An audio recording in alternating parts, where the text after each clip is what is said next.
కర్త అయిన దేవుని నామానికి కలుగును గాక. దగ్గరగా చెప్దాం ఆమేన్.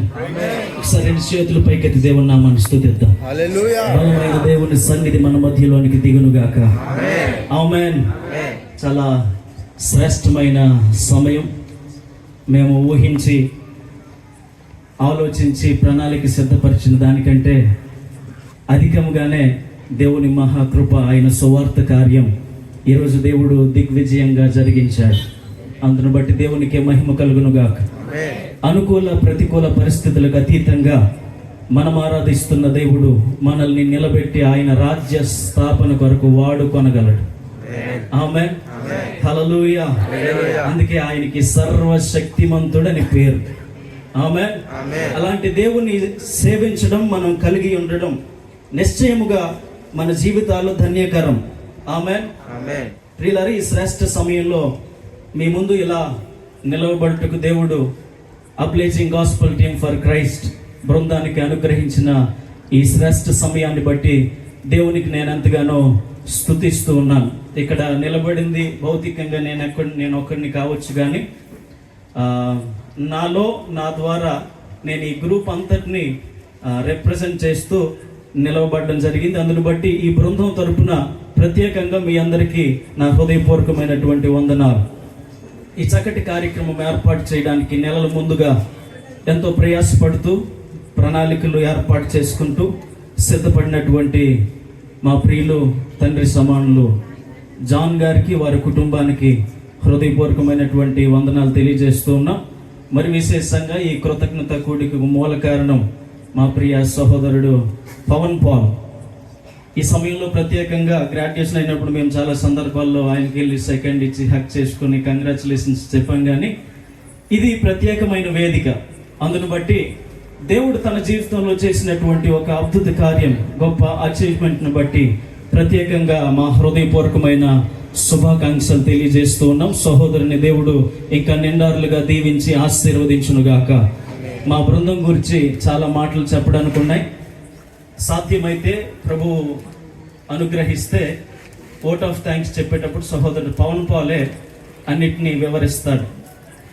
మరి విశేషంగా వేదిక మీద ఉన్నటువంటి అభిషక్తులైనటువంటి దైవజనులు వారితో ఇలా ఉండడం నిశ్చయముగా యవనులమైనటువంటి దేవుడు మాకు అనుగ్రహించినటువంటి గొప్ప భాగ్యం. వారి ముందు నిలవబడుటకు కానీ, వారి ముందు నిలవబడి వాక్యాన్ని బోధించటం కానీ ఎక్కువ అర్హత కానీ యోగ్యత కానీ లేనటువంటి పరిస్థితుల మధ్యలో అయినా మమ్మల్ని పిల్లలుగా భావించి తరువాత తరం దేవుని కొరకు నిలబడాలనే సదుద్దేశంతో వారిచ్చిన ఈ శ్రేష్ఠ అవకాశాన్ని బట్టి ముఖ్యంగా అభిషక్తులైన దైవజనులు ఆత్మీయ తండ్రి గారు రెవరెండ్ అబ్రహం గారికి, అదేవిధంగా స్థానిక సంఘ కాపరిగా ఉన్నటువంటి దైవజనులు డాక్టర్ నితిన్ పర్వతనేని గారికి నా ప్రత్యేకమైన వందనాలు, కృతజ్ఞతలు తెలియజేస్తూ ఉన్నాను. That's a beautiful worship today. నిజంగా చాలా చక్కని ఆరాధన. అలా ఆరాధన జరిగించడానికి అందులో వాయిద్యం యొక్క పాత్ర చాలా ప్రాముఖ్యం. అందుని బట్టి సహోదరులు కూడా మా ప్రత్యేకమైన వందనాలు. ఈ 3 వారాల సువార్త యాత్రలో చాలా సభలు జరిగాయి, కానీ ఈరోజే the best sound system, best music మనం కలిగి ఉన్నాం. అందుని బట్టి దేవునికి మహిమ కలుగునుగాక. నాకు ఇవ్వబడినటువంటి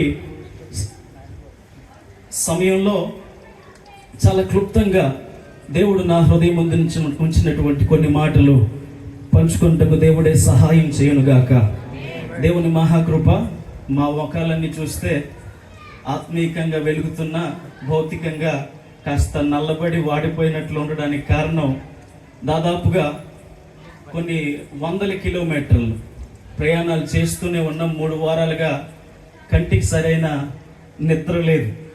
అయినా మా ఎవ్వరి ఆరోగ్యాలు పాడవకుండా ఆనాడు 40 సంవత్సరాలు ఇశ్రాయేల్ ప్రజల్ని కాపాడిన దేవుడే మేఘస్తంభముగా, అగ్నిస్తంభముగా మా వస్త్రములు అరిగిపోకుండా, ఏ వ్యాధి తెగులు రాకుండా కాపాడాడు. అందుబట్టి దేవునికి మహిమ కలుగునుగా. ఈ 4 సంవత్సరాల సువార్త యాత్రల్లో భాగంగా దాదాపుగా 6000 కిలోమీటర్లు మేము ప్రయాణం చేసాం. ఈ 6000 కిలోమీటర్లలో దాదాపుగా 500 కిలోమీటర్లు నడిచి వీధి సువార్తం చేశాం. ఇన్ని కిలోమీటర్ల నడకలో సువార్త ప్రయాణాల్లో కొంతమంది మనల్ని బాగా ఆదరించి ఆహ్వానించి ఆతిథ్యం ఇస్తే వీధి సువార్తకు వెళ్ళినప్పుడు మమ్మల్ని కొంతమంది వీళ్ళు వచ్చేసిన ఆంబోతుల్లా తిరుగుతున్నారని, పని పాట లేనోళ్ళని, పెయిడ్ ఆర్టిస్టులని, ముఖం మీద చేదరించిన వాళ్ళు, అసహించుకున్న వాళ్ళు, నోటుకొచ్చినట్లు తిట్టినోళ్ళు, అవమానించిన వాళ్ళు, ఇవన్నిటిని బట్టి దేవునికే మహిమ కలుగును గాక. ఇంత ప్రయాస దీని అంతటికి కారణం ఏంటంటే మాది ఒకే లక్ష్యం, సువార్త అందని ఊరు ఉండకూడదు. ఆమేన్. దేవుని మహాకృప ఈ సంవత్సరం మాకు ఇచ్చినటువంటి దైవికమైన నడిపింపు ఏంటంటే అసలు ఎప్పుడు ఎన్నడూ, ఒక మాటలో చెప్పాలంటే చరిత్రలో ఏ క్రైస్తవుడు సాహసించి సువార్తను ప్రకటించడానికి అడుగు పెట్టని ఊళ్ళలో మేము ధైర్యంగా సువార్తను చెప్పే అభిషేకాన్ని దేవుడు మాకు ఇచ్చాడు. అందుని బట్టి దేవునికి మహిమ కలుగును గాక. దేవుని కృపతో, ఆయన అధికారంతో, నజరేయుడైన యేసు నామములో ఉన్న శక్తితో మేము వెళ్ళాం, ప్రకటించాం, ప్రార్థించాం. మిగతా కార్యక్రమం దేవుడు ఖచ్చితంగా నీరు కట్టి ఫలింప చేయబోతున్నాడు. అందుని బట్టి దేవునికే సమస్త మహిమ ఘనత ప్రభావములు కలుగును గాక. పరిశుద్ధ బైబిల్ గ్రంథాలను తెలుద్దాం ప్రియులారా. అపోస్తులైన పౌలు గారు తన ప్రియకుమారుడైన తిమోతికి రాసినటువంటి మొదటి పత్రిక 3వ అధ్యాయం 16వ వచనాన్ని శ్రద్ధగా గమనించాల్సిందిగా ప్రభువు పేరట మనవి. తిమోతికి రాసిన మొదటి పత్రిక 3వ అధ్యాయం 16వ వచనం. నిరాక్షేపముగా దైవభక్తిని గూర్చిన మర్మము గొప్పదై ఉన్నది. దేవుడు శరీరుడిగా ప్రత్యక్షుడయ్యను, ఆత్మ విషయమున నీతిపరుడని తీర్పు నొందెను, దేవదూతలకు కనబడెను, రక్షకుడని అన్య జనులలో ప్రకటింపబడెను, లోకమందు నమ్మబడెను, ఆరోహణుడయ్యను. ఆమేన్. మరొక మాటను చదువుతాం. మార్కు సువార్త 4వ అధ్యాయం, మార్కు సువార్త 4వ అధ్యాయం 8వ మాట. కొన్ని మంచి నేలను పడెను, అవి మొలిచి పెరిగి పైరై 30దంతులుగాను 60దంతులుగాను 100ంతులుగాను ఫలించెను. చిన్న ప్రార్థన. ప్రేమ కలిగిన తండ్రి, అనాది కాలం మొదలుకొని నేటి వరకు అనేక విధములుగా నీ కృపను, ప్రేమను, నీ సత్య మార్గమును మాతో మాట్లాడుతూ తెలియజేస్తున్న నీ కృపను బట్టి స్తోత్రాలు చెల్లిస్తూ ఉన్నాం. ఈ చల్లపూట వేళలో మేమందరం కలిసి నీ నామమందు ఏకీభవించి కూడి ఉండగా నీ సన్నిధి మా మధ్యలో బలముగా విడుదల చేసిన విధానమును బట్టి స్తోత్రాలు నాయన. చదవబడిన లేఖన భాగంలో ఆధ్యాత్మిక సత్యాలు గ్రహించినట్లుగా వినుచున్న మా అందరితో సూటిగా నేరుగా అనాది కాల సంకల్పంలో నేటి కొరకైతే ఏ మాటలు మీరు సిద్ధపరిచారో నిరాటంకముగా ఆ మాటలన్నీ మేము విందుముగాక. మీరే మాట్లాడి మహిమ పొందమని యేసు నామములో ప్రార్థిస్తున్నాం పరమ తండ్రి. ఆమేన్. ప్రియులారా, క్రైస్తవ భక్తి ఈ భూమి మీద ఉన్నటువంటి సమస్త భక్తి విధానాలకు పూర్తిగా విభిన్నమైనటువంటిది. మరొక మాటలో చెప్పాలంటే చాలా విశిష్టమైనది, ప్రత్యేకమైనది. పాత నిబంధన గ్రంథాన్ని చూస్తే వాళ్ళందరూ కూడా మెస్సియా అనబడినటువంటి ప్రవచనాత్మకమైన రక్షకుని గూర్చి ఎదురు చూస్తూనే వారి భక్తి జీవితాన్ని కొనసాగిస్తూ ముగించారు. కానీ ఈ నూతన నిబంధన సంఘముగా పిలువబడినటువంటి క్రీస్తుని ఆరాధించే భక్తులకు దేవుడిచ్చిన భాగ్యం ఏంటంటే, మనము ఆల్రెడీ ఒక మానవుడు ఏదైతే దేవుని దృష్టిలో నీతిమంతునిగా, అంగీకార యోగ్యునిగా, నేరుగా ముఖాముఖిగా దేవుని ఎదుట నిలవబడగలరో ఆ సమస్తమును దేవుడే పూర్తి చేసి ఉండగా, దేవుడు పూర్తి చేసి కట్టి ఉంచినటువంటి ఆ బండ మీద లేదా ఆ పునాది మీద మనము నిలబడ్డాం. దేవునికి స్తోత్రం. చదవబడిన లేఖన భాగంలో అపోస్తులైనటువంటి పౌలు గారు తన యొక్క ఆత్మీయ కుమారునికి చాలా విశిష్టమైన మాటలు, అనేక హెచ్చరికలు తెలియజేస్తూ ఉన్నాడు. ప్రియులారా, ప్రతి సేవకుని జీవితంలో ఆత్మీయ తండ్రి యొక్క పాత్ర చాలా విశిష్టమైనది, చాలా ప్రాముఖ్యమైనది. మీ ముందు నిలబడినటువంటి నేను దాదాపుగా చిన్నతనం నుంచి నా ఆత్మీయ తండ్రి దగ్గరే నమ్మకంగా, విశ్వాసంగా పెరిగినటువంటి వ్యక్తిని. దాదాపుగా 2015 సంవత్సరం నుంచి నా థియోలాజికల్ జర్నీ ప్రారంభమైంది. ఇన్ని సంవత్సరాలు నా బ్యాచిలర్ డిగ్రీ పూర్తయిన తరువాత సంవత్సరం పాటు ఆయన దగ్గరే ఉండి నమ్మకంగా పరిచర్య చేశాను. తరువాత ఎండి మాస్టర్ ఆఫ్ డివినిటీ పూర్తయిన తరువాత మరలా 5 సంవత్సరాలు నా ఆత్మీయ తండ్రి గారి దగ్గరే నమ్మకంగా ఉండి పరిచర్య చేయడానికి దేవుడు కృపనిచ్చాడు. ఈ 5 సంవత్సరాల్లో ఎంటీహెచ్ చేయడానికి నేను చేయని ప్రయత్నం అంటూ లేదు. ఇంకా ఈ సంవత్సరం 2024 వచ్చేసింది. గత సంవత్సరం అడ్మిషన్స్ దొరికే సమయం కూడా సంపూర్ణంగా పూర్తయిపోయింది. ఇంకా చదివే అవకాశాలు లేవు. ఇంకొక సంవత్సరం అయితే ఖచ్చితంగా నాకు పెళ్లి చేసి పెడతారు. అది అయ్యిందంటే చదువుకునే అవకాశాలు మరి ఉండవు అని నాకు నేనుగా నిరాశ పడుతున్న పరిస్థితుల్లో ఆశ్చర్యకరంగా దేవుడు ద్వారం తెరిస్తే ఇప్పుడు మాస్టర్ ఆఫ్ థియాలజీ చదవడానికి దేవుడు కృపను అనుగ్రహించాడు. దేవునికి స్తోత్రం. నేను చెప్పొచ్చే మాట ఏంటంటే ప్రియులారా, నేను 10th క్లాస్ చదువుతున్నప్పుడు ABCDలు నేర్చుకున్న వ్యక్తిని. LKGలో నేర్చుకోవాల్సింది. అక్కడి నుంచి రియాక్షన్ అంటుందా చిన్న తల్లి. దేవునికి స్తోత్రం. అంత మొద్దుని అసలు ఏమీ రావు. కానీ ప్రియులారా, ఆత్మీయ తండ్రి దగ్గర నమ్మకంగా ఉండి సేవ చేసినందుకు, పరిచర్యలో ఉన్నందుకు నేను చేసిన పని ఏం లేదు. మందిరం తొట్టడం, చాపలు వేయడం, డాడీ ఎక్కడికి వెళ్తే, మా ఆత్మీయ తండ్రి గారు ఎక్కడికి వెళ్తే ఆ బైబిల్ పట్టుకోవడం, ఆయన చెప్పింది చేయడం. దేవునికి స్తోత్రం. ఇప్పుడు చూడండి, నా భాష, నా శైలి, నా వ్యవహారం, అసలు ఇంగ్లీష్ పదాలు రాకుండా ఉండడానికి నా అంతటి నేను చాలా కంట్రోల్ చేసుకుంటున్నాను. అనర్గళంగా మాట్లాడగలిగే దేవుని కృపనిచ్చాడు ఆయన. దేవునికి స్తోత్రం. ప్రియులారా, అలా ఒక పనికిరాని, నిష్ఫలం, నిష్ప్రయోజనమైనటువంటి వ్యక్తిని వేవేలకు ఆధ్యాత్మికంగా బలపరిచే వ్యక్తిగా మార్చేవాడే ఆత్మీయ తండ్రి. దేవునికి స్తోత్రం. ప్రియులారా, అలాగే తిమోతిని ఒక ఉన్నతమైన దైవ సేవకునిగా అపోస్తుల వరుసలో నిలవబెట్టడానికి అపోస్తులుడైన పౌలు గారు చేసినటువంటి ప్రయత్నము, ఆయన ఇచ్చిన తర్ఫీదో, ఆయన ఇచ్చిన అవకాశాలు చాలా సువిశేషమైనవి.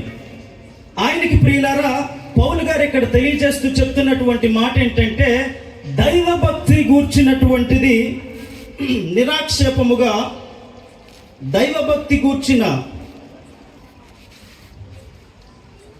మర్మము గొప్పదై ఉన్నది. దేవునికి స్తోత్రం. దైవ భక్తిని గూర్చినటువంటి మర్మాన్ని విభజిస్తూ క్రైస్తవ భక్తి ఎలాంటి మర్మము కలిగినదో ఆ కిందనే మర్మాన్ని వివరిస్తూ, మర్మము అనగా మనుష్య జ్ఞానమునకు మించినది, మనిషి గ్రహింపునకు అందనిది, అలా మర్మమై ఉన్న దేవుని గుణలక్షణాలను, మనుష్యునికి మర్మమై అర్థము కాని ఆయన రూపం ఎలా ఉంటుందో, ఆయన స్వరూపం ఎలా ఉంటుందో, ఆయన ఉండే పరిస్థితులు ఎలా ఉంటాయో, పరలోకం ఎలా ఉంటుందో, అసలు దేవుని దృష్టిలో మానవుని స్థితిగతులు ఎలా ఉంటాయో అన్నది ఈ భక్తికి సంబంధించినటువంటి మర్మములో దాగి ఉంటే, చాలా స్పష్టముగా ఆ మర్మాన్ని సువిశేషముగా మనకి అర్థమయ్యే రీతిలో పౌలు గారు చాలా స్పష్టంగా తన కుమారునికి తెలియజేస్తూనే మనకి కూడా చాలా అర్థవంతంగా ఈ మాటలు తెలియజేస్తూ ఉన్నాయి. ఆ మర్మం ఏంటంటే ప్రియులారా, దేవుడు నరుడుగా ప్రత్యక్షుడయ్యను. భక్తి మర్మంలో ప్రాముఖ్యమైనది ఏంటంటే దేవుని గూర్చినటువంటి సంగతి. అసలు దేవుడెవరు, ఆయనకు ఉండాల్సినటువంటి గుణలక్షణములు ఏంటి?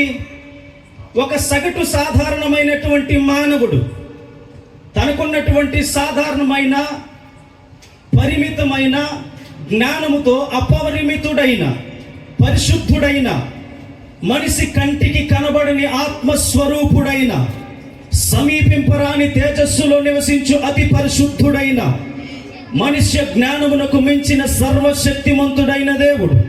ఆ దేవుణ్ణి ఎలా తెలుసుకోవాలి, ఆయన ఎలా ఉంటాడు అని పరిశీలిస్తే ప్రియులారా, బైబిల్ గ్రంథం సూటిగా నేరుగా మనకి జవాబు చెప్తుంది. మునుపెన్నడు ఏ మానవుడు దేవుణ్ణి చూచి ఉండలేదు, అయితే ఆయన అద్వితీయ కుమారుడే దేవుణ్ణి మనకు బయలుపరిచెను. దేవునికి స్తోత్రం.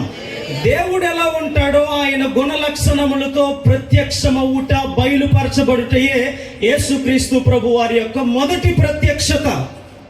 ఆయన ఆదియందు వాక్యమై ఉండి సమస్త బ్రహ్మాండమునకు సృష్టికి మూల పురుషుడై ఉండి కారకుడై ఉండి సర్వమానవాళి రక్షణార్థమై, సర్వమానవాళి పాప పరిహారార్థమై, సర్వమానవాళి పాప భారమును మోసుకునే గొర్రె పిల్లగా, శరీరధారిగా, కృపాసత్య సంపూర్ణునిగా మన మధ్యలోనికి దిగి వచ్చి 33.5 సంవత్సరాలు నివసించాడు ఆయన. దేవునికి స్తోత్రం. దైవభక్తి సంబంధించిన మర్మములో మొట్టమొదటి సంగతి దేవుని గూర్చినటువంటి విశేషం. ఆయన ఎవరు అని తెలుసుకోగల ఆసక్తి మీకుంటే, ధర్మముల సారాంశము ప్రియులారా, కన్యక గర్భమందు దేవుడు పరిశుద్ధుడిగా పుట్టాలి, సర్వమానవాళి రక్షణార్థమై ఆయన పుట్టాలి, ఆయన పరిశుద్ధ రక్తం చిందించబడాలి, ఆయన మరణించాలి, ఎన్ని మేకులతో కొట్టబడాలో కూడా ఈ ధర్మాలన్నీ ఆ రచయితలందరూ దైవావేశ పూరితులై రచించారు. ప్రియులారా, ఈ సకల మానవాళి ఆ ఆత్మ సంబంధమైన, దైవ సంబంధమైన వెతుకులాట్లో ప్రయత్నముగా చెప్పబడిన ప్రతి మాట నెరవేర్చుటకు దిగి వచ్చిన దేవుడు ఆయన. దేవునికి స్తోత్రం. ఆయన శరీరుడుగా ప్రత్యక్షమయ్యాడు. దేనికోసం అంటే ప్రియులారా, అసలు పరలోకమునకు ఎలాగ వెళ్ళాలో తెలియక మనిషికి తనకు నచ్చినట్టు తానే కర్మ మార్గమనో, జ్ఞాన మార్గమనో, భక్తి మార్గమనో, మంచి క్రియలు చేసే మార్గమనో, మరి వేవేరు మార్గాలను మానవుడు పరలోకమునకు వెళ్ళటకు మార్గములను ఏర్పాటు చేసుకొని అంతమున పరలోకమును చేరుకోలేక, దేవుణ్ణి చేరుకోలేక, దేవుడున్న స్థలము ఖచ్చితముగా ఎరుగక సతమతమైపోయిన పరిస్థితుల్లో ఉన్నటువంటి మానవానికి మార్గము చూపించడానికి దిగి వచ్చిన వాడు యేసయ్య. అందుకే ఆయన నేను కూడా ఒక మార్గం అని చెప్పలా, నేనే మార్గం. I am the way, only way, exclusively I am the way to heaven. Hallelujah. నేనే మార్గం అని చెప్పాడు ఆయన. కారణం ఏంటంటే పరలోకము నుండి దిగి వచ్చిన దేవుడు ఆయన. ఎందుకు వచ్చాడంటే ప్రియులారా, ఆయన ఉన్న స్థలములో మనము ఉండులాగున మనల్ని సిద్ధపరిచి, పరిశుద్ధపరిచి దేవునితో ఉండుటకు ప్రియులారా భాగ్యం ఇవ్వవచ్చాడు ఆయన. దేవునికి స్తోత్రం. హల్లెలూయా. మొదటిది దేవుని గురించిన సత్యమైతే, రెండవది ప్రియులారా ఆత్మ విషయమున నీతిపరుడని తీర్పు పొందెను. ఎందుకు యేసు ఒక్కడే మార్గం? ఎందుకు యేసుక్రీస్తు ప్రభువారు ఒక్కరే జీవం? ఎందుకు యేసుక్రీస్తు ప్రభువారు ఒక్కడే, ఆయన ద్వారానే మాత్రమే? బైబిల్ గ్రంథం చాలా స్పష్టంగా చెప్తున్న మాట, ఆయన తప్ప వేరొక మార్గము లేదు. ఎందుకు ప్రియులారంటే ఆయన నీతిపరుడని తీర్పు నొందెను. జస్ట్ చెప్పుకోలా, ఆయనంతటా ఆయన చెప్పుకోలేదు. నీతిపరుడని తీర్పు పొందెను. తీర్పు పొందడానికి ఎంత ప్రాసెస్ మనందరికి తెలుసు ప్రియులారా. ఆ తీర్పు పొందే ఆ యొక్క ప్రక్రియ అంతటిని జయించి మానవుని ద్వారా, చరిత్ర ద్వారా, న్యాయస్థానముల ద్వారా, అధికారుల ద్వారా, సర్వశక్తిమంతుడైన తండ్రి అయిన దేవుని ద్వారా ఆయన నీతిమంతుడు అని తీర్పు పొందెను, నిర్ధారించబడెను. దేవునికి స్తోత్రం. యేసు చెప్పిన మాట ఏంటంటే, నాలో పాపం ఉన్నదని మీలో ఎవడైనా నిరూపించగలడా? దేవునికి స్తోత్రం. నిందలు వేయడం, అబండాలు వేయడం, నోటికొచ్చినట్లు మాట్లాడడం, లేనిది ఉన్నది అన్నట్లుగా 1000 మందితో ప్రచారం చేయించినంత మాత్రాన నిజము దాగిపోదు. అందుకే మనం మోటుగా చెప్పుకునే మాట ఏంటంటే, నిజం నిప్పు లాంటిది. దేవునికి స్తోత్రం. ఆయన దహించు అగ్ని అని పేరేసాయి. ఇప్పుడు దాచిపెట్టుకోవచ్చు, కప్పేయచ్చు, యేసు ఫలానా అని ఒక ముద్ర వేసి వదిలేయచ్చు, పక్కన పెట్టచ్చు. ఒక దినము రాకపోతుంది, దహించు అగ్నిగా ఆయన ప్రత్యక్షం అవ్వబోతూ ఉన్నాడు. ప్రతి నేత్రము ఆయన రెండవ ప్రత్యక్షను చూడబోతుంది. ఆమేన్. చెప్పండి రామేన్. దానికోసమే మన సిద్ధపాటు, దానికోసమే మన ప్రయత్నం, దానికోసమే మన ఉపవాసాలు, దానికోసమే మన ప్రయాస. ఆ రెండవ ప్రత్యక్షతనందు యేసుని చూడాలి, యేసుతో కూడా ఎత్తబడాలి. ఆమేన్. ఆయన రాజుల రాజుగా, ప్రభువులు ప్రభువుగా రాబోతూ ఉన్నాడు. దేవునికి మహిమ కలుగును గాక. ఆయన నీతిమంతుడని తీర్పు పొందను నిర్ధారించబడ్డాడు. అందుకనే సర్వ మానవాల్ని తన పరిశుద్ధమందు ప్రతి పాపము నుండి, ప్రతి శాపము నుండి, ప్రతి కర్మ జన్మ పాపముల నుంచి కడిగి నీతిమంతునిగా తీర్చగలిగిన వాడు ఆయనే. సమస్త పాపముల ప్రాయశ్చిత్తముగా అర్పింపబడిన యేసు రక్తములో సర్వ మానవాళికి శాశ్వత విముక్తి, శాశ్వత పరిష్కారం. దేవునికి మహిమ కలుగును గాక. నీతిమంతునిగా తీర్చబడకపోతే దేవుని రాజ్యంలో స్థానం లేదు. అందుకనే మానవుడు చేసే సకల యజ్ఞాలలో మూలం ఏంటంటే ప్రియులారా, పాపాలకి ప్రాయశ్చిత్తం జరగాలి. ఆ ప్రాయశ్చిత్తం ఒకేసారి సర్వమానవాళి కోసం సంపూర్ణంగా చేయబడింది. అదే కల్వరి శిలువలో యేసుక్రీస్తు ప్రభువారి యొక్క మరణం. దేవునికి స్తోత్రం. హల్లెలూయా. ఇంకోటి ప్రియులారా, దేవదూతలకు కనబడెను. ఆమేన్. జస్ట్ మనుషుల ముందే కాదు ప్రియులారా, విశేషం ఏంటంటే యేసుక్రీస్తు జన్మించినప్పుడు మొదటి పాట ఎవరు పాడారు? హల్లెలూయా. మొదటి పాట పాడింది దేవదూతలేమని? సర్వోన్నతమైన స్థలములలో దేవునికి మహిమ, ఆయనకి ఇష్టలైన మనుష్యులకు భూమి మీద సమాధానం. మనుష్యులు చెప్పిన మాటలు కాదు ఇవి. దేవతలకు నీవు దేవుడవయ్యా, సకల దేవతలు నీ ముందు సాగిల పడేదరు. ఆమేన్. పరిశుద్ధ బైబిల్ గ్రంథం ఇస్తున్నటువంటి సాక్ష్యం, దేవతలకు కనబడెను, దేవతల చేత ఆరాధించబడెను. ఆయన పరలోకంలో పరిశుద్ధుడు పరిశుద్ధుడు పరిశుద్ధుడు అని దేవదూతలు నిత్యము ఆయన్ను కొనియాడుతూ గాన ప్రతిగానములు చేస్తున్నారంట. దేవునికి స్తోత్రం. ఆ పరిశుద్ధుడైన దేవుడు దేవదూతలకు కనబడెను. ప్రియులారా, తదుపరి రక్షకుడని అన్యజనులలో ప్రకటించబడెను. రక్షించబడిన వారికి కాదు, రక్షకుడైన ఆయన ప్రకటించబడింది. బైబిల్ గ్రంథం చాలా స్పష్టంగా చెప్తున్న మాట, అన్యజనులకు ఆయన రక్షకుడని ప్రకటించబడెను. దేవునికి స్తోత్రం. అసలు మనస్సులో ఉన్న ఆలోచన ఎరిగి ఆయన చెప్పిన మాట ఏంటంటే, నశించిన దానిని వెదకి రక్షించుటకు మనుష్య కుమారుడు ఈ లోకమునకు వచ్చాడు. దేవునికి స్తోత్రం.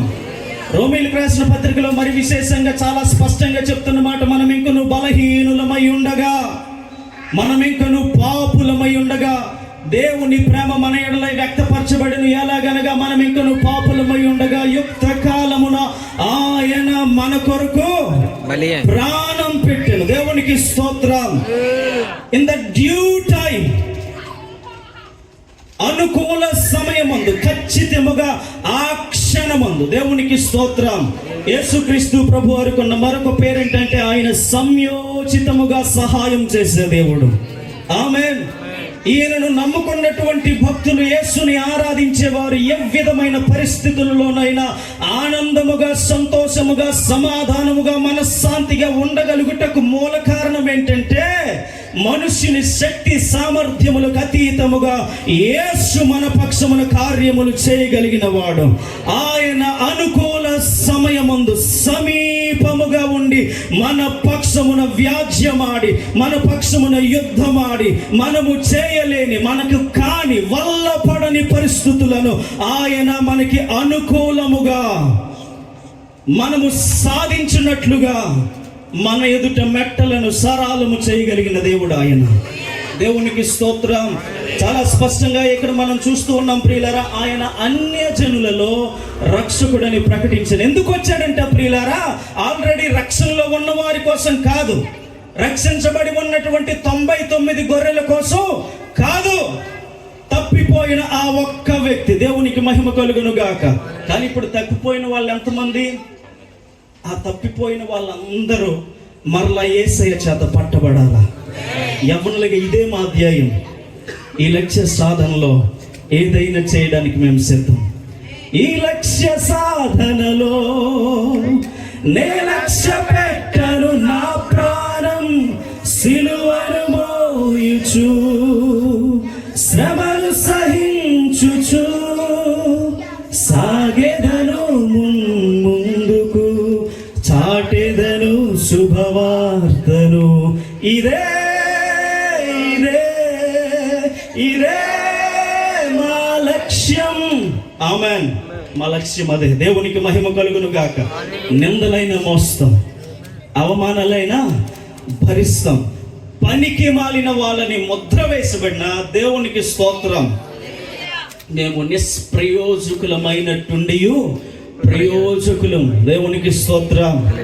హల్లెలూయా. మీకు తెలియదు ప్రియుల, మరో అర్ధ గంటలో 3.5 లక్షలు సంపాదించే సాఫ్ట్వేర్ ఇంజనీర్లు ఉన్నారు, బ్యాంక్ ఎంప్లాయీస్ ఉన్నారు, ఎలక్ట్రీషియన్స్ ఉన్నారు. దేవునికి స్తోత్రం. తున్నప్రాయముగా వాటన్నిటిని యేసయ్య పని కోసం వదిలేశారు వీళ్ళు.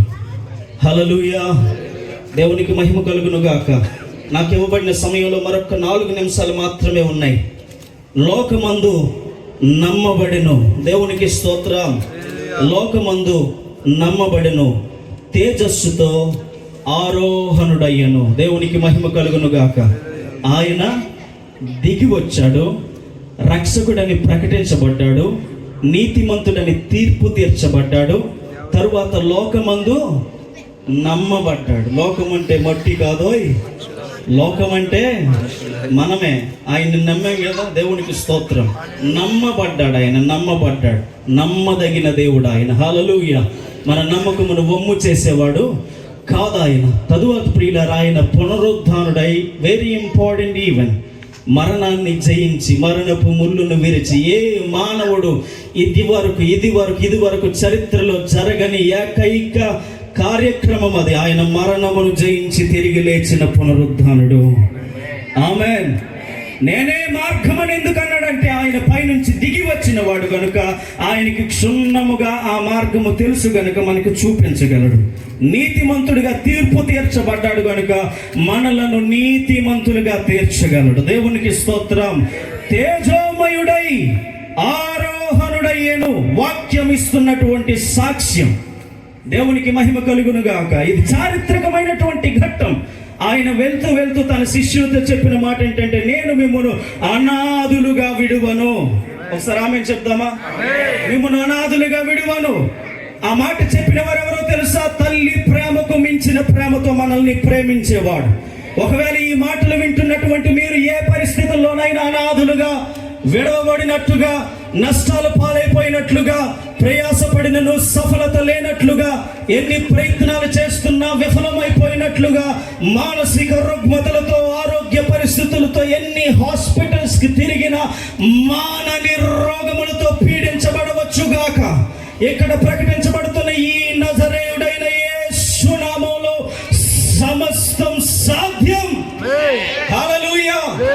ఆ సాధ్యకరమైన కార్యం నీ వ్యక్తిగత జీవితంలో, కుటుంబంలో, సంఘంలో జరగాలంటే చేయాల్సిన ఒకే ఒక్క చిన్న పని ఏంటంటే ఆవగింజంత విశ్వాసం. దేవునికి స్తోత్రం. మన పక్షముగా అన్ని చేసి ఆరోహణుడై తేజోమయుడై ఆయన మరలా రాబోతున్నాడు. ఎందుకు వెళ్ళాడు ఆయన అంటే మన కొరకు స్థలము సిద్ధపరచ. ఆమేన్. పరలోకంలో మన స్థానం స్థిరం. నమ్మేవారు బిగ్గరగా స్తోత్రం చెప్తాం. హల్లెలూయా. ఇన్ని చెప్పిన తర్వాత ఆ చివరి మాట ఎందుకు చదివించే అంటారు కదా. ఆ మాట ఒక్క మాట చెప్పేసి ముగిస్తాను ప్రియులారా. మార్కు సువార్త 4వ అధ్యాయంలో మనం చదివినటువంటి లేఖన భాగంలో అక్కడ ఒక ఉపమానంలో చివరి భాగాన్ని చదివాం. ఆ చివరి భాగం ఏంటంటే మంచి నేలను పడినటువంటి విత్తనాలకు ఉన్నటువంటి లక్షణం. దేవునికి స్తోత్రం. మనందరం సువార్త విన్నాం. దారి పక్కన పడినట్టు కాక, రాతి మీద పడినట్టు కాక, ముళ్ళ పొదల్లో పడినట్టు కాక, మంచి నేల మీద పడినటువంటి విత్తనాల్లో ఉన్నాం మనం. దేవునికి స్తోత్రం. ఇప్పుడు ఆ తదుపరి ప్రియులారా, మనలో ఏ లక్షణాలు ఉన్నాయి, మనం ఏ స్థానంలో ఉన్నాం గ్రహిద్దాం. కొన్ని మంచి నేలను పడెను, అవి మొలిచి పెరిగి పైరై 30దంతులుగాను 60దంతులుగాను 100ంతులుగాను ఫలించను. ఫలించుటలో ఇదో ప్రాసెస్, ఇదో స్టేటస్. దేవునికి స్తోత్రం. మొదట మొలకెత్తాయి, తర్వాత పెరిగాయి, తర్వాత ఫైర్ అయ్యాయి అంటే పెద్దగా పుష్పించే స్థాయికి వచ్చాయి. దేవునికి స్తోత్రం.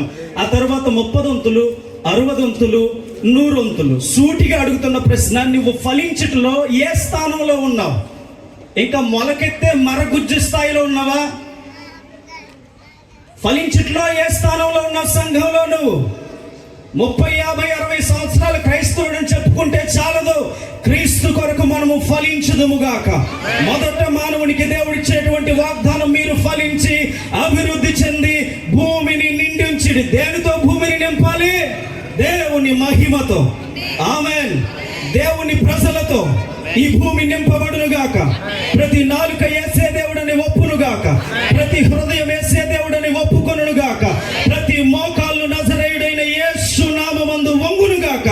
ఆ మహిమకరమైన కార్యం కోసమే మా ప్రయత్నం, మా సిద్ధపాటు. ఎంతమంది ప్రార్థన చేస్తున్నారు? ఫలించుటలో మీరు ఏ స్థాయిలో ఉన్నారు? దేవుని దృష్టిలో మనం ఫలించే కృప ప్రభువారు మనకు అనుగ్రహించునుగాక. ఆమేన్. ఒకవేళ ఫలింపక గొడ్డితనముతో ఇంకా ఇంతే అనుకున్నవా? ఆయన 3 బారిపోయిన జీవితాలను ఫలింపజేయగలిగిన దేవుడు. ఆమేన్. చిగురింపజేసే దేవుడు.